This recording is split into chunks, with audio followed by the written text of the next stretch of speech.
Most people don't notice when this happens because it doesn't look like a challenge. It sounds like agreement, clarification, even support. And by the time you feel something's off, the moment has already passed. Real human behavior hides. It wraps itself in plausible deniability. A challenge to your value usually wears a disguise, a harmless question, a tiny clarification, a slight dip in tone. It's the conversational equivalent of someone quietly moving your coffee cup an inch to the left. You barely notice it. But the landscape has fundamentally changed. Consider this a private briefing on the silent mechanics of social dynamics. We need to look closely at what's actually happening when people quietly test your standing in a room. Why do they do it? And more importantly, how do you neutralize them without breaking a sweat? Think back to a recent group setting, maybe a dinner with acquaintances or a standard meeting with colleagues. Have you ever walked away from a conversation feeling this faint, unexplainable sense of frustration? You replay the interaction on the drive home. You try to pinpoint exactly what went wrong. No one insulted you. Everyone smiled. Yet, you felt somehow diminished, subtly managed, quietly pushed down the hierarchy. Try explaining that feeling to someone else, and it sounds trivial. You catch yourself saying, "It wasn't what they said, it was how they said it." Because it sounds so small, you convince yourself you're just being overly sensitive. You aren't. Your nervous system is simply picking up on a real tactical shift in the room's dynamic. A shift the logical part of your brain hasn't fully decoded yet. So what exactly is happening here? The most common variation of this silent challenge is a move I call the condescending pivot. Picture it. You're sharing a success, or maybe a well-thought-out opinion, an interesting observation. People are listening. You hold the floor. Then someone chimes in. They agree with you, but they slightly rephrase what you just said. They add an unnecessary, overly basic clarification. They say something like, "Right, and I think what you're trying to get at is," or "Exactly," which is a good baseline for beginners. On the surface, they agree, but the structure shifts. They're no longer responding to your idea.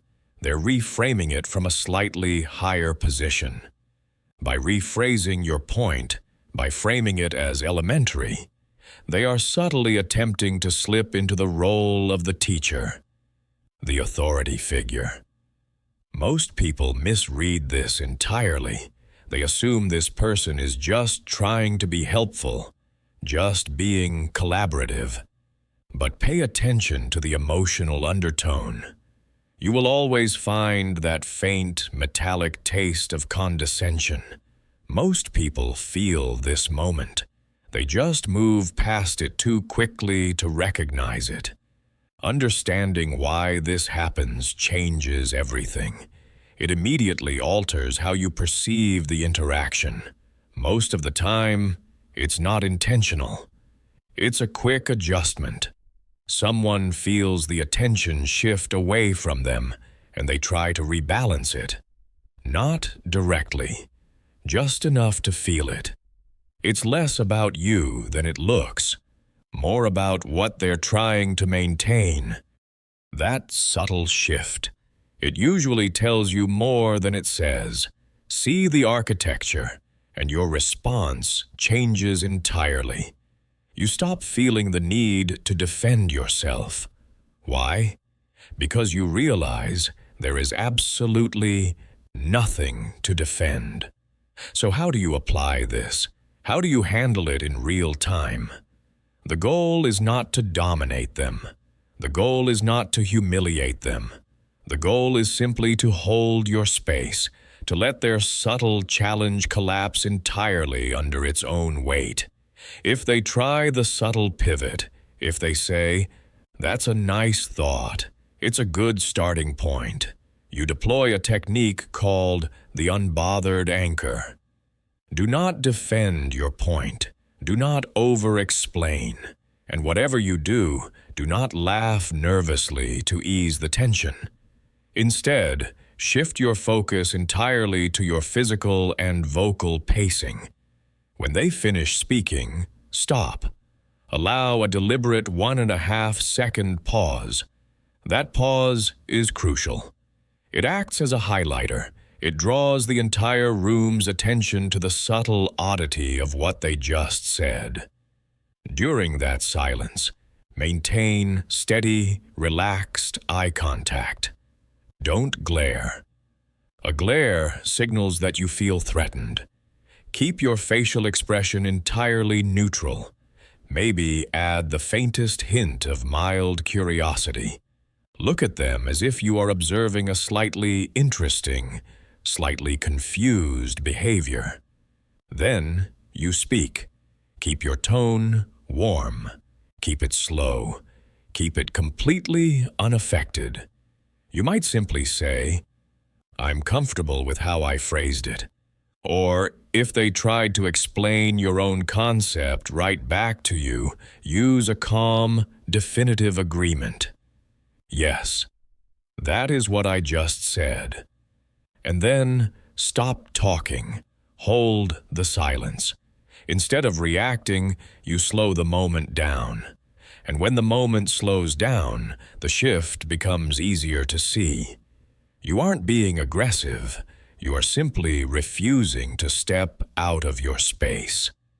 Here's where most people stop, but here's the advanced layer. True social intelligence requires two things: perception control and ambiguity handling. When you drop the unbothered anchor, the other person feels it. They feel the sudden, heavy awkwardness of their failed power play. And to escape that weight, they will usually retreat behind the ultimate shield of plausible deniability. They will say, "I was just joking," or, "Hey, don't take it so seriously." This is where most people fail. They give in to the pressure of the room. They let the other person off the hook. They force a laugh. They wave their hands. They say, "No, I know. It's fine."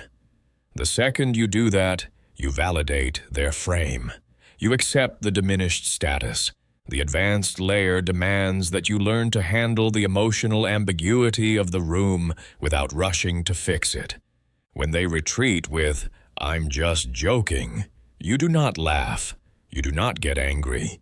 You simply acknowledge their retreat with a slight, slow nod. And in an entirely calm, almost therapeutic tone, you say one word: "Okay." It is all about emotional pacing. Stay slow. Stay grounded. Stay perfectly comfortable with the slight awkwardness they created. When you stay steady, the room adjusts around that. Not because you forced anything, but because you didn't rush to absorb the tension for them. The rest of the group will instinctively read the dynamic. They will unconsciously register that your frame cannot be rattled by cheap conversational tricks. Once you see the pattern, you stop reacting to it. Not because you're trying to prove anything, but because there's nothing there to respond to in the first place. Once you notice it once, you start seeing it everywhere. Go back to the pause, not the words, the timing. That's where the shift actually happens. Observe the room, regulate your tempo, and just let them reveal themselves.